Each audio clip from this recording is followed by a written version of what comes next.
The first thing Marcus Reed noticed was that the courtroom had gone quiet too early. Not the normal kind of silence. Not the respectful pause before a verdict. Not the nervous stillness of people holding their breath. This silence was wrong.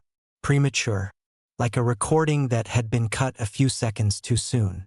The judge's lips were still moving, but no sound came out. Marcus blinked, glancing around the room. No one else reacted. The jury sat frozen in attentive posture. The court reporter's fingers hovered above the keyboard, mid-word. Even the bailiff near the wall stood unnaturally still, eyes fixed forward, unblinking. For one disorienting second, Marcus wondered if he'd had a stroke. Then the judge stopped speaking entirely and looked straight at him. Not past him. At him. "You're not supposed to be conscious right now," the judge said calmly. The sound came back all at once. A sharp, physical snap in Marcus's ears, like pressure releasing underwater. The jury shifted. Someone coughed. The air conditioning hummed. Marcus's heart slammed against his ribs. "I'm sorry," he said. The judge stared for a fraction of a second longer, then blinked and looked down at the papers in front of him. "The court will recess for 10 minutes, the judge said, now sounding perfectly normal. "Jury, do not discuss the case." The gavel struck. Just like that, the moment was gone. Marcus sat motionless as people stood and began to talk around him, the room filling with ordinary noise. His attorney leaned toward him, whispering about strategy, but Marcus barely heard a word. "You're not supposed to be conscious right now." The phrase replayed in his mind with sickening clarity. This wasn't Marcus's trial. He wasn't the defendant. He was here as a consultant, a data analyst called in to testify about predictive modeling used in sentencing recommendations. He'd done this dozens of times before. Nothing like this had ever happened. In the hallway outside the courtroom, Marcus ducked into the restroom and locked himself in a stall. His hands were shaking. He pressed his palms against the cool metal divider and focused on breathing.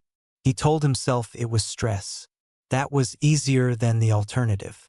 When he emerged, he nearly collided with a woman standing just outside the restroom door. She looked to be in her late 40s, dressed plainly, holding a manila folder tight against her chest. She smiled at him, not warmly, not nervously, like she'd been waiting. "They usually catch it sooner," she said quietly. Marcus frowned. Catch what? Her smile didn't fade, but something in her eyes shifted. Surprise, maybe, or concern. "You heard him," she said.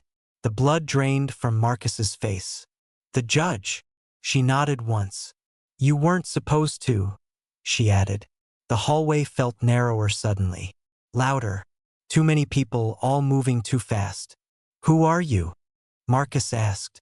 The woman glanced around, then leaned closer. "If you want to stay real," she said, "you should leave the building. Now." Before Marcus could respond, a court security officer appeared at the end of the hall. His gaze locked onto Marcus with unsettling precision. The woman stepped back instantly, her expression smoothing into something neutral. "I'm sorry," she said loudly, as if embarrassed. "I thought you were someone else." She walked away without another word. The officer approached. "Sir," he said, voice polite, "we need to ask you a few questions." "About what?" Marcus asked. The officer smiled. "About how long you've been aware." Marcus didn't remember deciding to run. He just did. He pushed past the officer, ignoring shouted protests, heart pounding as he burst through the courthouse doors into blinding sunlight. He didn't stop until he reached his car, fumbling with the keys, hands slick with sweat. As he pulled away from the curb, his phone vibrated. Unknown number. Against his better judgment, Marcus answered. "You felt it slip," the voice on the other end said. "That's how it always starts." Marcus's throat tightened. "Who is this?" "Someone who stayed conscious too long," the voice replied. "And now the system has noticed you." The line went dead. Marcus drove. He didn't know where yet. But deep down, beneath the fear, beneath the disbelief, something else had begun to surface. A creeping, horrifying realization. That moment in the courtroom hadn't been a glitch. It had been a desynchronization. And whatever controlled the flow of events had just lost track of him. Marcus didn't go home. That decision came instinctively, before fear could fully form words. Home was a fixed point, and something about what had just happened told him fixed points were dangerous now. Instead, he drove aimlessly through the city, making unnecessary turns, circling blocks, watching reflections in storefront windows and car mirrors. Nothing followed him. That worried him more than being chased. At a red light, his phone buzzed again. Same unknown number. "You ran too fast," the voice said calmly. "That's going to complicate things." Marcus clenched the steering wheel. "You told me to leave." "Yes, not to disappear." The light turned green. Marcus drove. "Who are you?" he asked. "Someone who made the same mistake you're making now," the voice replied. "I tried to understand it from the inside." "And?" Marcus asked. A pause. Longer this time. "And the inside doesn't forgive curiosity." Marcus pulled into an underground parking garage near the river and killed the engine. Concrete closed in around him, the hum of the city muffled above. He needed answers, not riddles. "You said, the system," Marcus said. "What system?" The voice exhaled softly. "The one that decides which versions of events get to stay real." Marcus laughed, sharp and disbelieving. "That's not a thing." "It is," the voice said. "You helped build part of it." Marcus froze. "No, I didn't." "You worked on predictive sentencing models," the voice continued. "Risk assessment algorithms. Behavioral probability curves." "That's statistics," Marcus shot back. "Not reality control." "Not alone," the voice agreed. "But nothing works alone." Marcus's mind raced. He thought of the datasets he'd worked with, anonymized, massive, sourced from court records, surveillance footage, behavioral studies. He'd always known the data was imperfect, biased, messy, but powerful. "What does this have to do with the courtroom?" he asked. "You weren't testifying," the voice said. "You were being evaluated." Marcus's stomach dropped. "The judge," the voice continued. "The jury, the bailiff. They weren't people in that moment. They were outputs." Marcus remembered the stillness, the way time itself had seemed to hesitate. "You noticed the pause," the voice said. "That means you weren't fully synchronized." Marcus swallowed. "With what?" "With the model," the voice replied. "The version of reality that's currently being enforced." Silence pressed in around him. "You're saying reality is selected?" Marcus asked. "Weighted," the voice corrected. "The most statistically stable outcomes are allowed to proceed. The rest gets smoothed out." Marcus's thoughts spiraled. "That's impossible." The voice almost sounded sympathetic. "That's what everyone says until they notice the smoothing." Marcus thought of cases he'd reviewed where outcomes felt eerily consistent. Sentences aligning too neatly with projections. Appeals failing in patterns too clean to be coincidence. "How long has this been happening?" he asked quietly. "Longer than you've been alive," the voice said. "But it became precise about 20 years ago." Marcus's chest tightened. "My father worked in federal infrastructure," he said slowly. "Data oversight, early modeling initiatives." "Yes," the voice replied. "He was very useful." Marcus slammed his fist against the steering wheel. "Don't talk about him." "I'm talking because of him," the voice said. "He was one of the first to notice the lag." Marcus felt dizzy. "What lag?" "The delay between cause and correction," the voice said. "Sometimes the system can't adjust fast enough. That's when people like you slip through." Marcus closed his eyes. The courtroom, the judge's voice disappearing. The words meant only for him. "You said stay real," Marcus whispered. "What happens if I don't?" Another pause. Then, you get recontextualized. Marcus opened his eyes. Meaning, your history gets rewritten just enough that you're no longer a problem, the voice said. Lost records, altered testimony, changed outcomes. People remember you differently, or not at all. Marcus's phone vibrated. A notification. Court record update. Consultant testimony withdrawn due to clerical error. His breath caught. That was fast, the voice said. They've started. Marcus stared at the screen, panic blooming. Can you stop it? No, the voice said. But you can slow it. How? By creating noise, the voice replied. Uncertainty the model can't easily resolve. Marcus laughed weakly. And how do I do that? The voice lowered. By digging up the cases that never stabilized.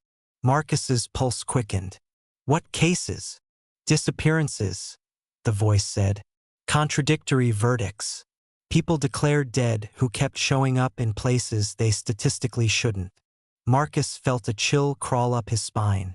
There's a reason true crime never dies, the voice continued. It's full of anomalies. A car pulled into the garage nearby. Footsteps echoed. Marcus's heart raced. Are they coming for me? Yes, the voice said. But not like you think. Then how? They'll try to make you agree, the voice replied.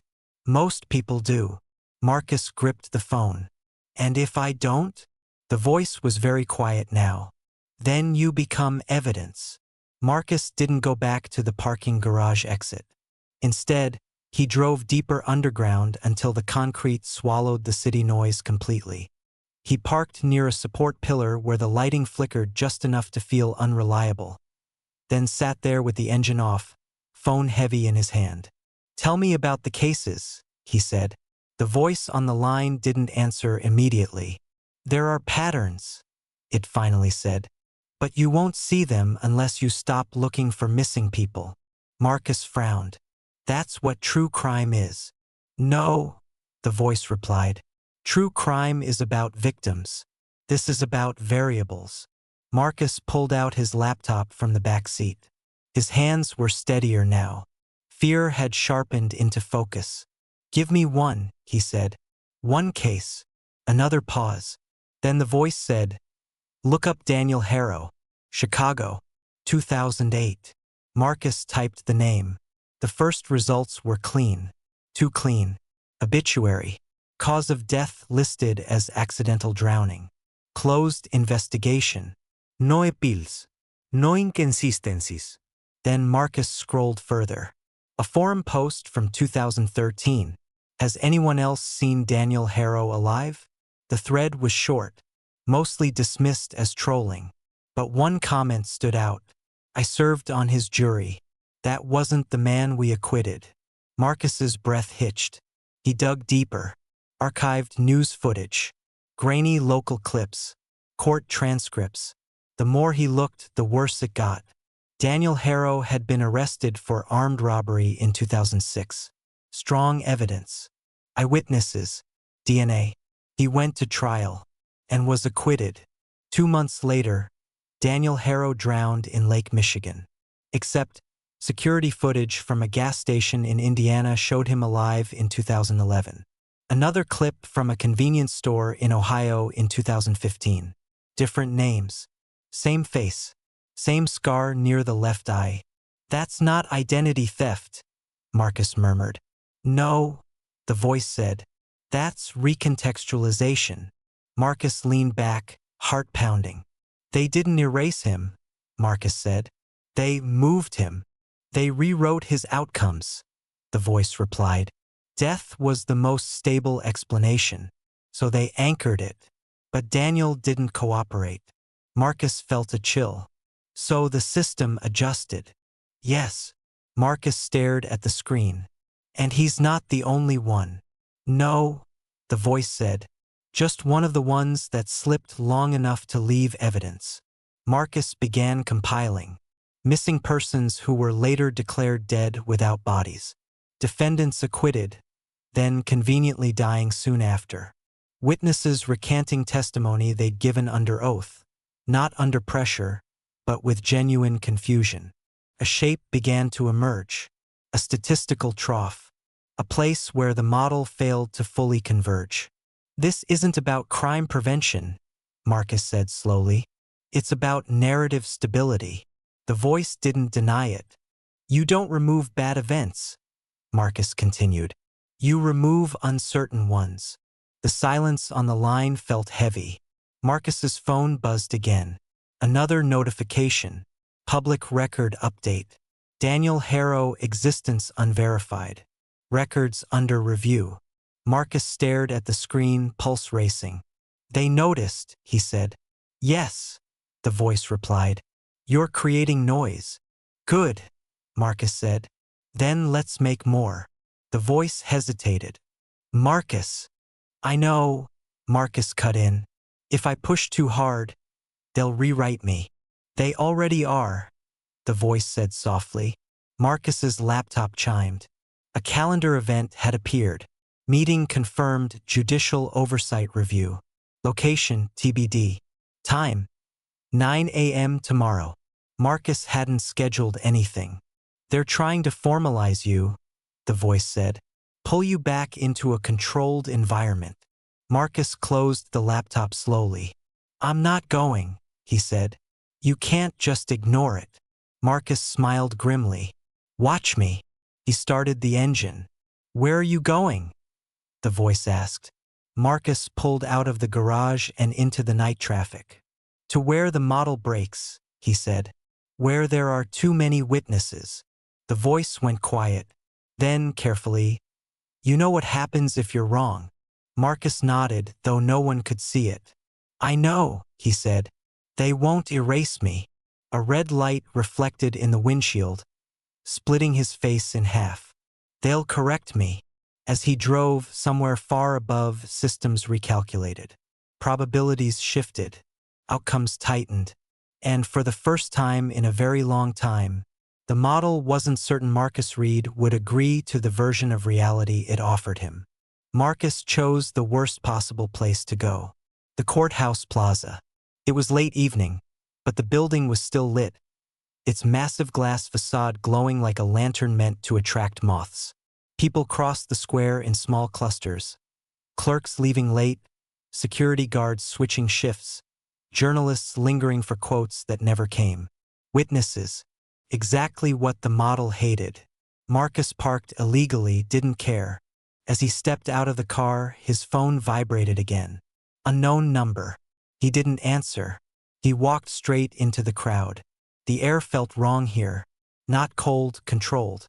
As if every movement had already been accounted for, every conversation pre-approved by probability. Marcus climbed onto the low concrete ledge near the fountain and opened his laptop. Heads turned. A few people slowed. He connected to the courthouse public Wi-Fi. Unsecured. Overused. Perfect. His fingers flew. Daniel Harrow. 3 other names. 5 cases where acquittals were followed by accidental deaths. Video clips. Court transcripts. Timestamp mismatches. He uploaded everything to a live archive, mirrored across multiple servers. And then he did the one thing the system couldn't tolerate. He labeled it. Cases that didn't settle. A man in a suit approached him cautiously. "Sir, you can't." Marcus turned the laptop toward him. The man stopped talking. People gathered closer. A woman whispered, "That's my brother's case." Someone else said, "I remember that trial." Phones came out. The crowd grew. Marcus's phone rang again. This time, the caller ID showed something new. "Judicial oversight." He answered. "You're escalating," a different voice said. Female. Calm. Professional. "This doesn't end well for you." Marcus raised the phone so others could hear. "For who?" "For everyone," she replied. "You're introducing instability." "Good," Marcus said. "Let's talk about how much instability you've been hiding." The woman sighed, not irritated, but disappointed. "You misunderstand your role." Marcus smiled. "I don't have one anymore." The screens around the plaza flickered. Digital billboards stuttered, froze, then refreshed. News tickers glitched. People noticed. "What's happening?" someone asked. Marcus's laptop chimed. Archive mirror confirmed. The woman's voice sharpened. "You think this is exposure. It's not. The system adapts."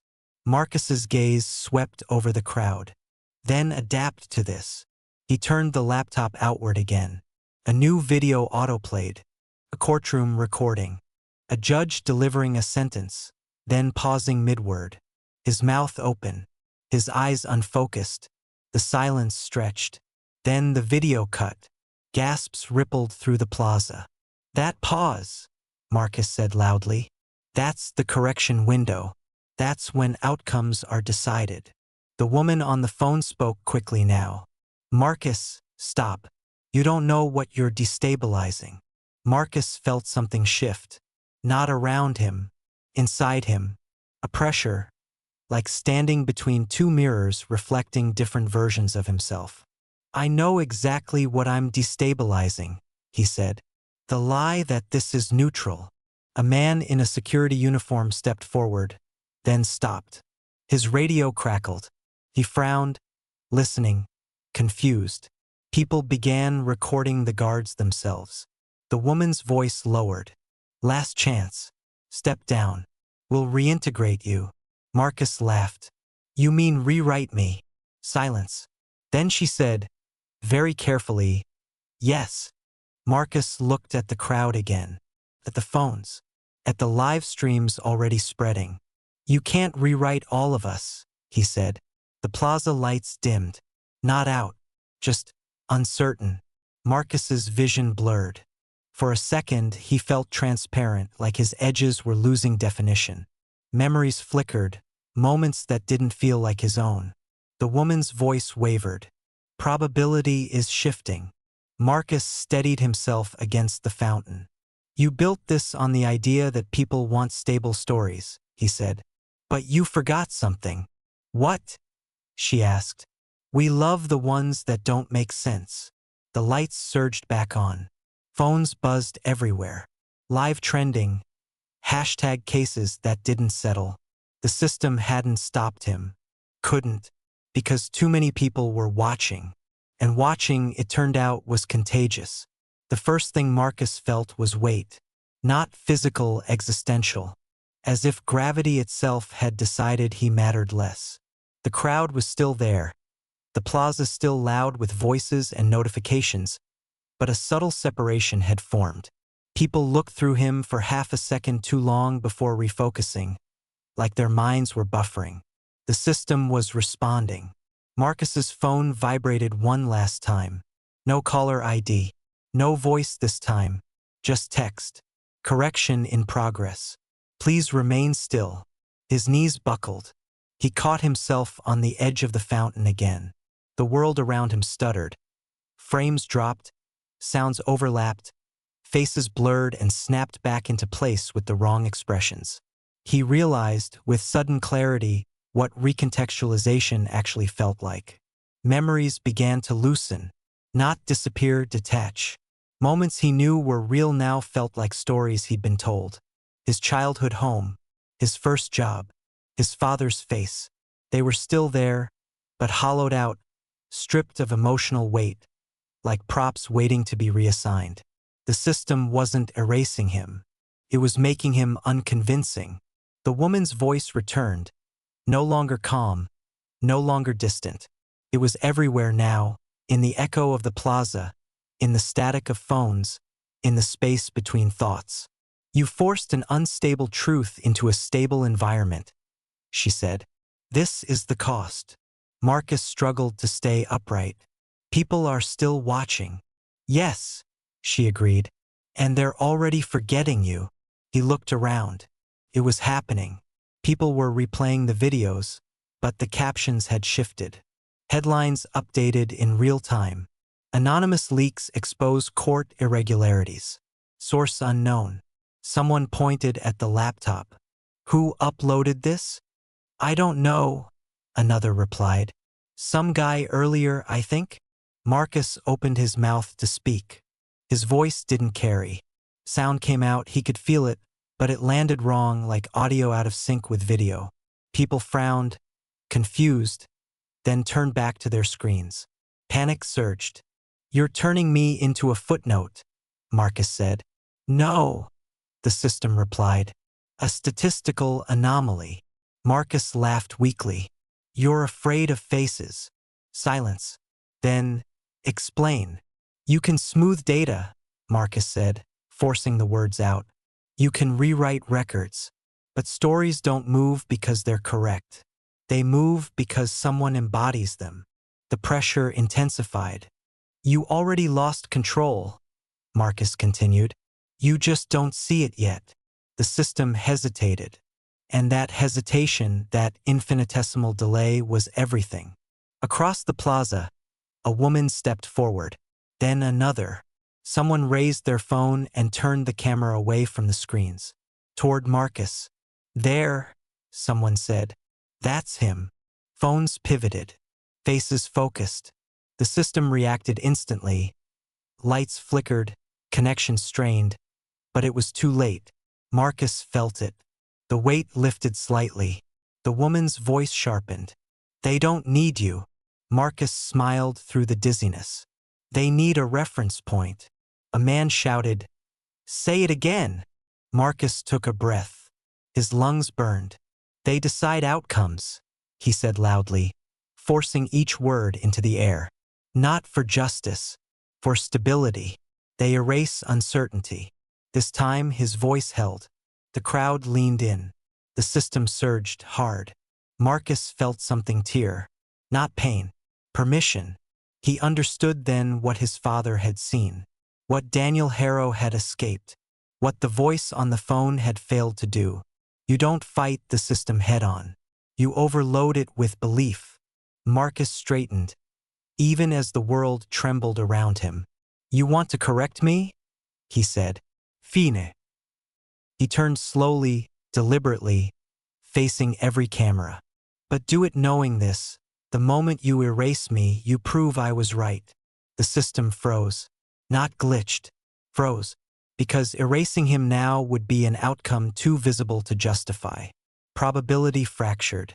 The correction stalled. And in that stall, that impossible pause, something unprecedented happened. The system recalculated and failed to converge. The lights came back steady. Sound normalized. Marcus collapsed to his knees, gasping but real. Around him, people were shouting, uploading, arguing, demanding answers. The woman's voice was gone. So was the pressure. By morning, official statements would call it a malfunction, a breach, a rogue algorithm. Marcus Reed would be described as an independent analyst, then an unidentified individual, then eventually not mentioned at all. But the archive would remain, mirrored, saved, shared. And every time someone watched that courtroom pause and felt something was wrong, the system would feel it too. Marcus never returned to his old life. He didn't need to, because somewhere between uncertainty and belief, a new variable had been introduced. One the model could never fully erase: doubt. And doubt, once it spreads, is statistically impossible to contain.